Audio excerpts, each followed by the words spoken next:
All right. This is the Hong Kong segment. I'll take that one off because it's kind of short.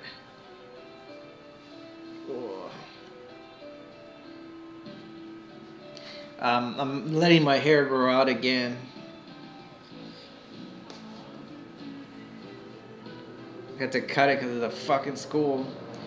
Then I cut it, and they're like, "Oh, why did you cut it?" They try to pull a fast one as a general. They don't know my hair grows fast. It's it's gonna get there. Laugh will be on them. Anyway. So that was South Korea. Uh, we were there for I don't know 5 days maybe. I did go back out and I didn't get that drunk when I went out again. This time I actually bought stuff, shop, did the gay stuff, went to their black market and stuff like that. Now I don't know. I don't know what year the first time I went to Hong Kong. It might have been 2003 or I want to say 2003 is the first time we went to Hong Kong, or 2002. I don't know. I could be wrong. I've never been to Hong Kong. At that place, at the time we went, it still wasn't China. It was Hong Kong and fuck. I don't know who owned it. London. I don't know. But to us, it was just a lot of Chinese people. So we took it as China. Um, Pulling into Hong Kong is probably one of the coolest experiences I've been in and seen. It looks like one giant island of just awesomeness. Um, Buildings, skyscrapers of unique structure and design, lights everywhere. And we're pulling in around. We started the trip around 3:30, getting in. You can see the lights from around 3:30. Pulling in close enough, it's 4, the sun's coming up and the lights are coming off, it's dying. I wish I could have taken my camera and took the pictures, but we can't take the cameras during the special evolutions because we dealt with a lot of mechanical stuff. I was a Bolsus mate in the Navy. We did a lot of work, a lot of physical labor, a lot of manual labor, and pretty much everything nobody wanted to do, we did. But we were still in charge of being the lookouts for the ship, driving the ships, the small ribs, fueling up the ship. There was somebody fell overboard. We had to get them. Landing helicopters, you name it. We had to do a lot. But we did get treated good a lot. They gave us special privileges. Anyway, visually, this site, it looks awesome. You see all these little wooden old school ships, just like you'll see in the Asian movies. They're there everywhere. It looks neat. They even have those sharp cardboard sail looking things. Piers everywhere. And then you have your rich people in their high-tech yachts. And some of these yachts were doing like 70 knots, which is kind of crazy. I mean, just fucking hauling ass down there. It's like you driving around in your little Cadillac and Lamborghini passing you up. It's kind of cool. Water isn't that clean, so I wouldn't recommend you dive in there. But we couldn't pull into any pier because our ship was too long, too shallow or whatnot. So we had to moor to a buoy, which is one fucking boring evolution. It's long. That's why we had to get up so damn early to moor to a buoy. We had to first of all drop our anchor long enough to put some slack in our anchor chain, detach the anchor chain, hook up one half of the anchor chain to the buoy, to where the anchor is just kind of like there. Then get the rest of the anchor chain that's going to the ship, hook that to the actual buoy. Now we do that on one side, or we can do it on two sides. It's up to the captain. But we usually do it on one side because nobody's gonna drive around a fucking warship. Just I dare you to see what happens. So anyway, it takes a good 2 hours, 2.5 hours to get this thing. Then to hook up the chains, keep enough slack on the line to make sure nothing goes. Okay, so 4 o'clock goes by fast. I don't remember what day we pulled in. I just know the weather was awesome. It wasn't cold. It was like it was cloudy weather, but it never rained. So you had that nice rain breeze, but without the rain. Um, so the captain gave our crew permission to leave early because what we did and all that. It was a lot of work, and he let us. Well, I mean, the officers got to leave first, but as far as enlisted, we were the first on these little boats to get out. Now the boat ride was awesome just to get to the pier. It's a good 20-minute ride from the ship to the pier. One of the best non-tours I've been on. This is so cool. You're on these like old school Chinese ferries. The long benches and these things are sitting there. If you have a weak stomach, you're gonna be throwing up. A lot of people. I don't know. I don't know how people get seasick. What's so bad about it? Anyway, so I got my CD. My ex-wife had bought me the CD that actually played like 80 songs, which was kind of cool. And I have the second CD from Mudvayne playing in the background while I'm taking all this in. It was kind of cool. It's like 6 in the morning. I dare you to top off that type of morning to get your day going. Anyway, we get on there, and once again, I'm rowing with sea bass and maybe 3 other guys. We've been told about how cool Hong Kong is from the seniors on board. We get there, we do our money exchange. I buy a couple of things for the ex. Then, for some reason, we eat at this McDonald's looking place. And we continue to leave. We go into this really big mall. I mean, it was huge. I'm in San Antonio, and this mall didn't even, maybe 3 of our malls, if you combined it, would be the size of this mall here. 6 stories, I believe, 6 or 8 stories, but it was just long. I mean, you could have probably had a Formula One race in there. That's how big it was. A lot of women, pretty, non-pretty, whatever. There was just women everywhere. Walking through the streets is insane. It's just one giant tour. We walked everywhere. There was no reason to get a cab because A, we don't know where we're going. B, we don't know what to do. So when in doubt, just walk. That was the Navy logo. We were just walking, and we ended up around their meat market and seafood area, which is where they kill everything on the streets and all that. And it's now around 7:15 when we're seeing all this. Immediately across the street from their market area is their club and bar areas. One thing they didn't tell us about Hong Kong when we got there, they failed to warn us that the bars and the clubs are 24/7. 24/7, and the general is in the general area, the vicinity of all this shit. Big mistake. 7:15, start the clock. We were walking around. Do not, I don't care if you're a guy or a girl, right? You're in Hong Kong and you're checking out the bars or whatnot. Stay at least 5 to 6 feet away from the doors of these bars.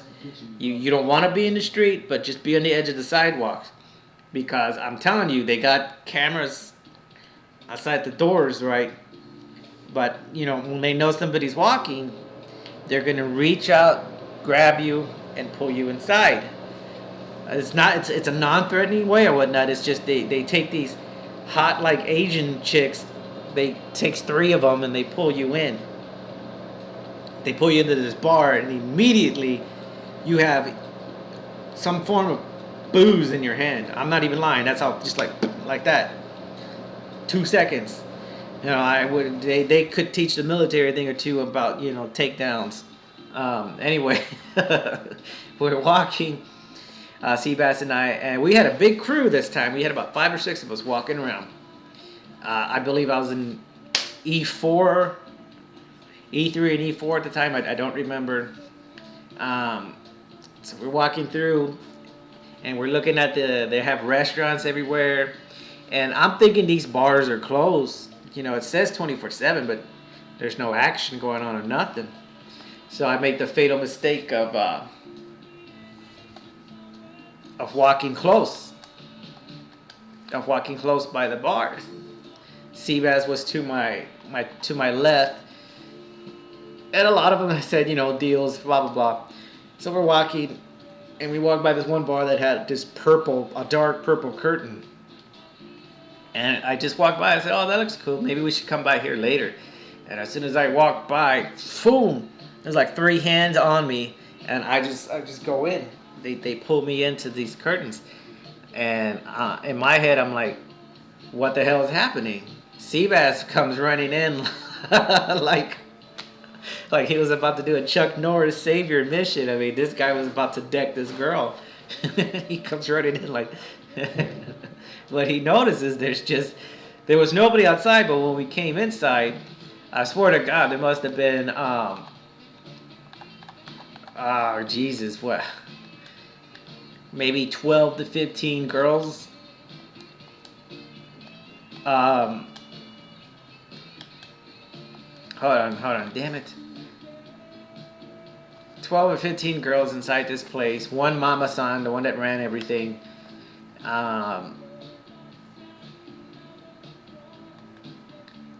It wasn't like one of the greatest places. It looked a little dirty. I'm not gonna lie. It looked raunchy.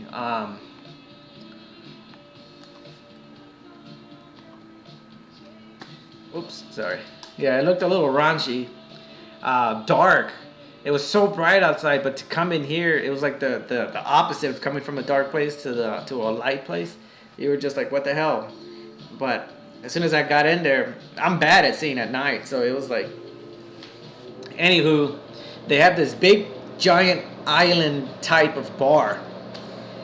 And one thing about Hong Kong is all their bars have mirrors. Mirrors behind the bar. Reason being, there's people behind the mirror. It's one of those, I don't know what you call one of those, where you look through the mirror but nobody can look in. There's people back there monitoring the mall. Probably the triads, because they own a lot of those. We don't mess with them. They allow us to drink there. Very respectable. No beef. But they got to protect their girls and their profits. So that's why they all have these. I mean, these mirrors are giant. And then they have this bar, a Long Island bar. But in between the mirror and in between the bar, they have a floor, like a marble floor with poles, stripper poles, where the girls dance. I don't care where you're at in Hong Kong. Every bar just has a butt naked chick dancing there. It's just the way it is. They're not all up in your business. It's kind of like a strip bar, but they keep away. That's like the night's entertainment or whatnot. So we get pulled in, and right away they give us this tiger beer, not tiger blood, just tiger beer. It's like to me it was like Pabst, and again, like Pabst, it was cheap, so I didn't complain. I mean, it's 25 cents. I'm not even lying, 25 cents for an 8-ounce beer.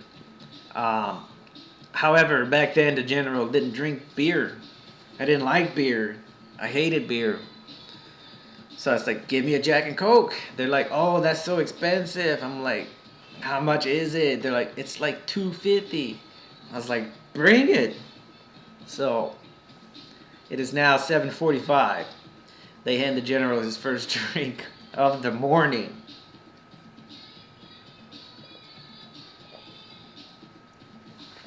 Yeah, that's right. Liquor at 7:30 7:45 in the morning. I don't know. You gotta try shit sometimes, I guess. I don't recommend you do it. I haven't done it again to this day. It's just bad juju.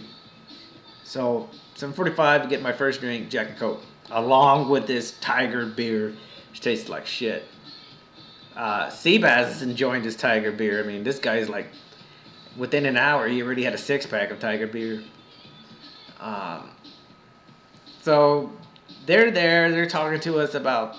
I don't even fucking remember. Many ladies remember the general. Y'all, they know that I have a bad memory, so it's like, whatever. Um, so I'm taking down these Jack and Cokes, and I'm on my third one when one of them says, "Try one of our drinks." It was just a strong screwdriver, pretty much, and I'll give it to them. It got to kick. It had a kick. You put like 3 shots and stuff like that. So, Seabass is like, "Let's go. I want to check out another place." Okay, so the girls are like, "Oh, you come back here. You come back," and I'm like, "Yeah, whatever. We find it again because it is easy to get lost in Hong Kong." Um, so we get out of that place and we cross the street and we go down, we walk around, and then we get into like, I want to say the white side of Hong Kong because it's a more richer environment, richer, classier bars. Back then, money was not an issue for us, especially in the Asian countries, because like I said, $60 you'll be spent. So these nicer bars charge like $1 more for all their drinks, which was still dirt cheap for us. So we go into this one, out of all places, Irish bar. It had a green 4-leaf neon sign for a clover, and I forget what it was called. I know it was Irish something. We go in there. What I loved about it, the only American beer they had there was the Budweiser beer, the Budweiser, Bud Light, and Bud something else. It was a lager, and then everything else was strictly European, Irish or whatnot. They still had the liquor, obviously, the Jack Daniels or whatnot. I said, "Let me get a Jack Daniels to the guy." He says, "No, I'm gonna give you one of our drinks." And he gave me a lager. It was so dark, but it was so good. It was like, I don't know the flavor that I was experiencing, because it was almost like a lemony flavor for such a dark lager. It was good. It was sweet. He says, "Okay, now get it. I'm gonna give you a shot of one of ours." So from 8:45 till about 9:30, almost a good hour, we were there getting drunk with this guy giving us. I mean, we were paying or whatnot, but he was showing us all these different beers, shots. It was cool. I don't remember leaving that place. This is where Hieronymus leaves, and when the general takes over. It's like it's 9:30 in the morning, and I'm plastered. Probably because I didn't eat. I didn't eat. I just went for the beer or the booze. Anywho, Seabass says we left this place around 9:30, and we went into this one bar that offered us free beers just to get in there. So we get in there, we got free beers or whatnot, and then Seabass, after 3 drinks, he was with like these girls in this table. They were like giving him a free dance or whatnot, and he says, "Stay here," because we couldn't be walking around alone. We had to be with a buddy. Back then, I would have done a lot of I did a lot of things for Seabass. We did we were the buddies or whatnot when he wasn't hanging around his Filipino crew. And I remember at the bar sitting there, it was so dark. It was beyond dark. I don't know why. It was like neon lights, purple everywhere. I'm already like got a headache from the music, and I remember feeling coldness on my hand, and there's another drink, just taking it down, and I just remember Steve saying, "We gotta go. This bar is different." So turns out those were lady dudes that were all in this place. So Seabass picks me up and we leave. And at that point, he says we go to a big restaurant type deal. It was like a Hard Rock. We go to this Hard Rock place. It's 10. Seabass says I had that look in my face where I was just gone again. We had a couple of more drinks because somebody there he was hanging out with bought us drinks, and he wasn't around to stop me from drinking, so I took these drinks and I started taking them. So it's 11:10, and Seabass did the right thing and he took me back to the ship. I just remember I got on the little ferry boat to get to the ship. I sat down and Seabass is kind of like slapping me. And I'm like, what the hell? He's like, we're here already. So imagine you're shit-faced. You got to get off this ferry, jump on the barge, which looks like this. Here's the ferry, the barge, ferry, barge, ferry, bar. Okay, that's like, the sea level with the ferry and the barge. I magically get on this barge somehow. Now I got to get on the ladder to get on the ship. So here's the ladder, and it's doing this because it has wheels on the bottom. I don't know how I made it, but I made it. Anyway, I get back, and the officer of the deck was my chief. He looks at me, shakes his head. He pretty much says, "Get the fuck out of my face," because I was shit-faced, and I did the general salute. I'm like, ha ha, and that was it for me. I got placid in Hong Kong before noon. Well, technically at 9 in the morning.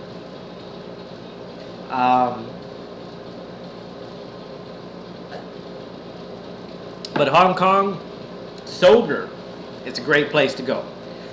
I've been there 3 times. I've obviously drunk a lot, but there was good 4 days where I was sober. Awesome sights, great tours to do if you want to do the gay thing. Awesome tours. They take you around the city. You get on the ferry and you take a trip on the island, which we call the Techno Island, because it's just one of those places where they sell computers, all the latest technology this island has. A lot of conventions are held there. The food, some of the best I've eaten there. They have a mixture of Chinese, Russian, Japanese, Singapore. Awesome food. Nightlife is beyond amazing. I mean, there's only several places like that make my top 5 for nightlife, and Hong Kong's one of them. Korea is not one of the top places for nightlife, only because you're limited to a certain area. Hong Kong, it doesn't matter where you are at night, there's a party somewhere. Whether it be a party in somebody's pants or just a bar, there's a party at night in Hong Kong. And it's not that expensive, no matter where you are. It's just not expensive at all. Well, that concludes the general's storytelling. I can go on and on, but I'm going to kick ass on GT5 right now. So thanks for sitting here for the storytelling.